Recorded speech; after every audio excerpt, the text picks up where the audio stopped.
Hello friends, आज मैं आपको एक कहानी सुनाने जा रही हूँ जिसका शीर्षक है सबक।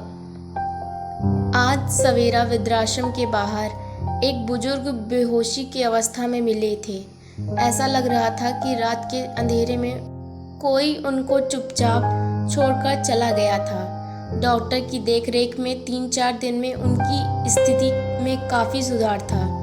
अब वह थोड़ा बोलने उनके भविष्य में जानकर आश्रम के संस्थापक मनोहर जी उनसे मिलने आए। जैसे ही मनोहर जी ने उनको देखा तो उन्हें अपनी आंखों पर सहर्ष विश्वास नहीं हुआ, क्योंकि वो रघुनाथ जी थे जो ऑफिस में उनके सीनियर हुआ करते थे।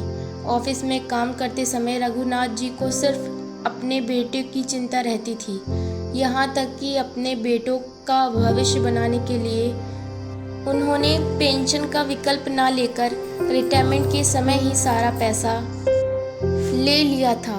उस समय मनोहर जी ने उनको ऐसा ना करने के लिए काफ़ी समझाया था, पर उन्होंने अपने दोनों बेटे को अपनी 2 आंखें बताते हुए किसी की भी नहीं सुनी थी। आज मनोहर जी को देखकर रघुनाथ जी फूट फूट कर रो पड़े और बोले, रिटायरमेंट के कई वर्षों तक तो सब ठीक चला, उनको पेंशन नहीं मिलती थी, पर तब भी दोनों बेटे कुछ नहीं देते थे। उनकी खुद की जमा पूंजी और मकान के ऊपर वाले हिस्से के किराए से दोनों पति पत्नी का खर्च आराम से चल जाता था। अभी 1 साल पहले दोनों बेटे बहुत जल्दी उनसे मिलने आने लगे। वो दोनों बूढ़े बूढ़ी भी खुश थे कि उन्हें अपने बच्चों का सानिध्य मिल रहा है। एक रात उनकी धर्मपत्नी जो सोई तो वो सुबह का सूरज नहीं देख पाई। पत्नी की तेरहवीं के बाद भी दोनों बेटे अपने परिवार के साथ उनके साथ रहे और उनका बहुत ख्याल रखा।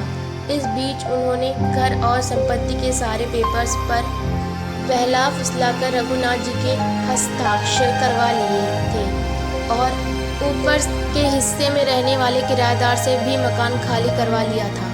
एक दिन उनकी तबीयत थोड़ी खराब थी, तब दोनों बेटे बहुओं ने उनको कुछ दवाई खाने के लिए दी। उसके बाद उनको नहीं पता कि वो यहाँ तक कैसे पहुँचे। उनकी बातें सुनकर मनोहर जी ने रघुनाथ जी से उनके बेटे के फ़ोन नंबर लिए, पर वो सारे नंबर बंद आए। उनके बताए पते पर भी आश्रम के एक प्रतिनिधि को भेजा तो वहाँ भी ताला था। रघुनाथ जी के पास दोनों बेटों का पता भी नहीं था। अब रघुनाथ जी बस यही कह पाए कि जीते जी अपनी सारी संपत्ति अपने बेटे के नाम कर देना, अपने पैर पर कुल्हाड़ी मारना है। काश समय रहते हम सब ही इस सबक को सीख जाएं तो जीवन की संध्या में इतने दुख ना